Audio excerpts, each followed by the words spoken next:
စိတ်ဆင်းရဲကြတယ်စိတ်တွေပူလောင်ကြတယ်ပင်ပန်းကြတယ်ဆိုတာကိုယ့်ရဲ့စိတ်ကိုနီးမှန်လမ်းမှမဆုံးမနိုင်ကြလို့စိတ်တွေဘာကြောင့်ဆင်းရဲတာတော့စိတ်တွေဘာကြောင့်ပင်ပန်းတာတော့ကိုယ့်ရဲ့စိတ်ကနီးမှန်လမ်းမှမဆုံးမနိုင်တဲ့အခါမှာကြမ်းတမ်းမှုရိုင်းဆိုင်မှုတွေဖြစ်နေလို့ဒီစိတ်ကဆင်းရဲတာတော့စိတ်ရိုင်းနေ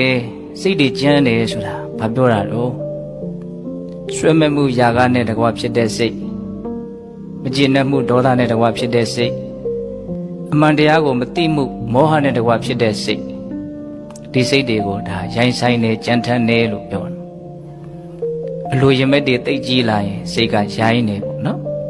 မကျေနပ်မှုဒေါသတွေကြီးလာပြီဆိုရင်စိတ်ကရိုင်းနေမာနတွေမနာလိုမှုတွေဝန်တိုမှုတွေဒါတွေဖြစ်လာလို့ရှိရင်ဘုန်းတို့စိတ်ရိုင်းဆိုင်သွားတယ်ဆိုတာ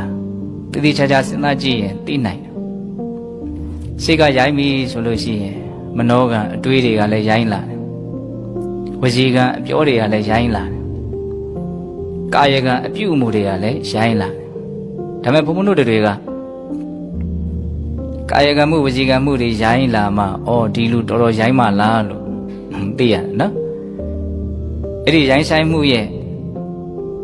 နောက်ွယ်ကနေကြိုးကန်ပြီးတော့အဓိကအကြောင်းတရားကြီးအဖြစ်နဲ့နော်ဖန်တီးနေတဲ့စိတ်ရဲ့ရိုင်းဆိုင်မှုမမြင်ဘူးဟုတ်လားတကယ်တမ်းကအဲ့ဒီစိတ်တွေရိုင်းနေလို့ဘုန်းတို့ရဲ့စိတ်ကမချမ်းသာအဲ့ဒါကိုနီးမှန်လမ်းမှာဘုန်းတို့တွေကလူချင်းမမောစရာအာယုန်နဲ့တွေ့တဲ့အခါမှာကိုယ့်ရဲ့စိတ်ကိုຢာကားမဖြစ်အောင်ဆုံးမပဲ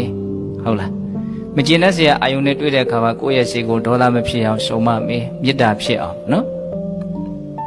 ဘလို့အာယုန်နဲ့ပဲတွေ့အမှန်တရားကိုသိအောင်မြင်အောင်ငါကြိုးစားမယ်ဟဲ့ဒါစိတ်ကိုဆုံးမအဲ့လိုမျိုးအလောဘဓာတ်တွေအဒေါသဆိုတဲ့မေတ္တာဓာတ်တွေအမောဟဆိုတဲ့ပညာဓာတ်တွေဘုန်းတို့တန်တာမှာဖြစ်အောင်လုပ်တာကိုဒါစိတ်ကိုဆုံးမတယ်လို့ခေါ်တယ်ဒီနေရာဖြင့်ယာယီနေတဲ့စိတ်ကိုယဉ်ကျေးအောင်လုပ်လိုက်တာချမ်းနေတဲ့စိတ်ကိုနုညံ့အောင်ကြိုးစားတာပေါ့အဲ့လိုကြိုးစားနိုင်တာနဲ့မြတ်ဘုန်းတို့ရဲ့စိတ်ဟာနော်တဖြည်းဖြည်းနဲ့ဆင်းရဲဒုက္ခနေပါပြီးတော့ချမ်းသာမှုရတယ်ဒါမြတ်စွာဘုရားကအတိအလင်းစိတ်ကိုဆုံးမနိုင်လို့ရှိရင်ချမ်းသာမယ်လို့ဟောထားတယ်ဘုန်းတို့ဓမ္မပဒပါဠိတော်စိတ္တဝတ္ထဲမှာ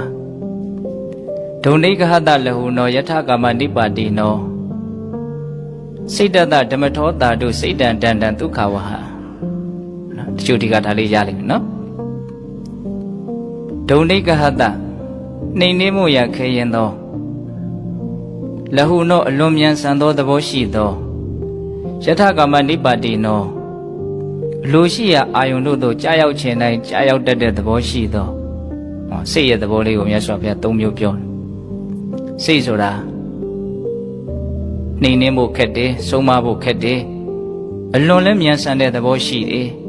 ရောက်ချင်တဲ့နေရာကိုစီးမရှိကံမရှိရောက်သွားတတ်တဲ့သဘောလည်းရှိ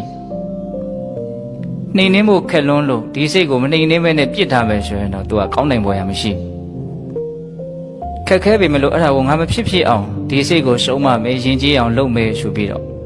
ကိုယ့်ရဲ့စိတ်ကိုနိမလမ်းမှာဆုံးမနိုင်မယ်ဆိုလို့ရှိရင်တော့အဲ့ဒါအလွန်ကောင်းတယ်တဲ့စိတ်တတဓမ္မထောတာတုနော်စိတ်ကိုဆုံးမခြင်းဟာကောင်းတယ်ဘာဖြစ်လို့တော့စိတ်တန်တန်ဒုက္ခဝဟဒန်တန်ဆုံးမသဖြင့်ယဉ်ကျေးသောစိတ်တန်စိတ်သည်ဒုက္ခဝဟချမ်းသာဒုက္ခကိုပေးနိုင်တယ်